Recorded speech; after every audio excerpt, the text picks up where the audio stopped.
The Jaguars and the Chargers. Going into this game, I expected Justin Herbert to shred the Jaguars. I really did. I was excited to watch this. I believed that when you compared Gardner Minshew next to Justin Herbert, unfortunately, it was going to make Gardner Minshew look bad. And to some degree, that's exactly what happened on Sunday. The Chargers won 39-29. And I love Gardner Minshew. I try to give him the benefit of the doubt all the time. We did learn that apparently he's had a fractured thumb on his throwing hand ever since week 3, which is a big deal. That's hard to throw a football with a fractured thumb. But even in spite of that, Gardner Minshew lacks arm talent, and he always has. I love the guy. I've been a big advocate of Gardner Minshew, and it's possible that everything we've seen so far this year has been really influenced by the injury. So I want to give that I want to say that up front. But when you compare, regardless of the injury, when you compare Justin Herbert side by side to Gardner Minshew, the result is a big ouch for Gardner Minshew because Justin Herbert has all the physical tools that Gardner Minshew lacks. Justin can run. He's got a cannon. He can make throws that, unfortunately, like the final throw he had down the right sideline, the final touchdown he had down the right sideline, is just a ball that you'll never see from Gardner Minshew. A beautiful, long, vertical throw down the right sideline, perfectly in stride with incredible force behind it. That's just not a throw that Gardner Minshew is capable of making literally physically at all. Justin Herbert had 4 touchdowns, 3 passing, 1 rushing. And he's still very raw. He's missing some throws that I honestly want to see him make. I want to see him continue to grow. But Justin's already playing at a high level. He's playing very, very well. And the ceiling is incredibly high for Justin Herbert. I believe in him. He's growing. Every week I watch him, I go, it's another. There's lessons. Joe Burrow's learning lessons every week. Gardner Minshew, there are some hard lessons you got to learn every single week. Gardner Minshew, I say Gardner Minshew, I meant Justin Herbert.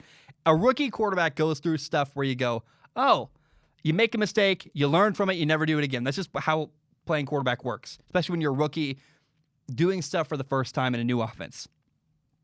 And I really thought that the Jaguars' lack of talent showed against the LA Chargers. Gardner Minshew was constantly under pressure. It was a big problem for them. And this is sad, but it's also true. Think about this. Let's let you ponder it because it's disappointing when you say it out loud. The best player on the Jaguars roster right now is an undrafted rookie free agent running back, James Robinson. Undrafted, rookie, free agent. Nobody expected him. He's the best, at least on offense. Maybe I'll be clear. On offense, he's the Jaguars' best player. And the Jags could not move the ball well early in the game. Their first 4 drives, they had 4 3-and-outs. That's a 3-play drive, and then you punt. Couldn't get a first down.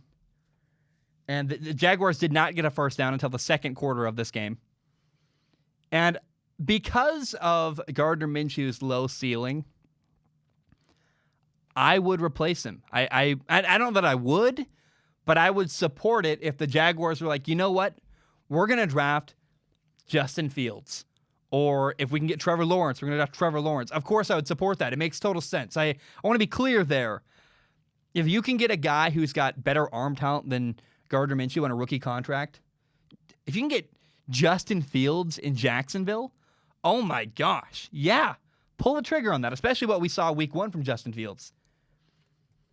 Because I think Gardner lacks the arm talent to carry a team long term. He's had some moments where against the Broncos last year, he elevated his team, he rallied them, they came back, they won. Like Gardner Minshew is capable of that, and he's a great leader. He controls what he can control. Gardner had a long touchdown on the left sideline where to DJ Chark, he left maybe DJ Chark or Keenan Cole, I forget. But he left the ball, he threw the ball up in the air, high in the air, so it could drop down to the receiver. That's what you're supposed to do. Everything Gardner can control, he does very well. Unfortunately, there are some physical limitations that he simply cannot control. He's just doesn't have the strongest arm. And it's sad because I think if the Jaguars replace Gardner Minshew, it's going to feel like a missed opportunity. where he's on a cheap contract. He's very quality. And if you build a good team around Gardner Minshew, that dog will hunt. You can win a lot with Gardner Minshew if you've got a good team. And really, the truth is that Gardner went to the wrong franchise. If Gardner was the quarterback last year of the Pittsburgh Steelers on that football team when Big Ben had gotten hurt, oh my gosh, it would have been night and day. I mean, they would have made the playoffs probably because Gardner's good enough where he is disciplined. He makes good decisions. My big criticism of Baker Mayfield, the criticism you have of most quarterbacks is your decision-making is a problem. You're missing throws. You're making emotional decisions. Gardner doesn't have those problems. Gardner's problems are all physical. And that's why it's really frustrating to go, man, if he had a good team. I mean, if Gardner Minshew had been the Jaguars quarterback in their playoff run in 2017, they would have got to the Super Bowl. They lost in the AFC Championship game because their quarterback was stinking Blake Bortles. Ugh. And so because of the injury, because of Gardner's struggles anyway, the Jaguars head coach Doug Marrone has come out and said that moving forward, the plan is to take things outside the box. I don't know what that means. I have a theory, though. My prediction is that what that means is that they're going to run a wildcat offense. My guess would be Laviska Shenault, the receiver from Colorado, who is a guy who is incredible with the ball in his hands. They're going to put Laviska Shenault in the shotgun, James Robinson next to him as running back, run a wildcat formation, and I think that might be their best offensive set. They got a bye week to figure it out. They got a whole week off to draw it up on the board and rep it a couple times. And that's my prediction for what the new outside-the-box change for the Jaguars is going to be, is a wildcat package with the Laviska Shenault running the wildcat quarterback position with James Robinson next to him. That's what I think they're going to do. That's what I would do, honestly, if I was trying to come up with some unique, different offense. I'd run a lot of what the Baltimore Ravens do, running the ball with. I mean, imagine you run the stuff you run with Lamar Jackson with Laviska Shenault instead. That's a really effective package, I would think. Now, by the way, another thing you need to hear is that the Chargers tight end Donald Parham had a touchdown in this game. I watched him play in the XFL for the Dallas, was it Mavericks? Was that what they were called? Dallas Renegades. That's what the Renegades? It's funny how that was only in February and I already forgot what the team names for the XFL was. It was the Dallas Renegades. Anyway, Donald Parham's this great tight end. There are 3 tight ends in the NFL that are underappreciated and underrated you should hear about. Number 1 is Donald Parham, the Chargers tight end. He's 6'8". He had a touchdown on Sunday against the Jaguars. The dude is up and coming. He might be another year away. He's really raw. Donald Parham, though, is a name you should hear. He's a really good up-and-coming tight end. Another guy is the Browns tight end, Harrison Bryant.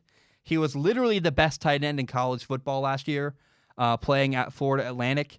He, at least according to the award he won for being the best tight end. So you can make the judge. Cole Kmet. There's some other tight ends that were really good in college football. I'm not trying to make that statement. My point is, don't overlook Harrison Bryant. He's a really good tight end for the Cleveland Browns. And then Dan Arnold is a guy with the Cardinals. Another guy, I think he played Division II college football. Came out of nowhere. He is consistently beating linebackers. Dan Arnold is not going to block. He's not going to, he can try. He's not going to blow you away blocking. But Dan Arnold is a guy, when I watch the Cardinals, he consistently beats linebackers in one-on-one matchups. And the 3 tight ends you'd never heard of, you need to know about: Donald Parham, Harrison Bryant, and Dan Arnold. A couple young guys who are studs for their respective teams.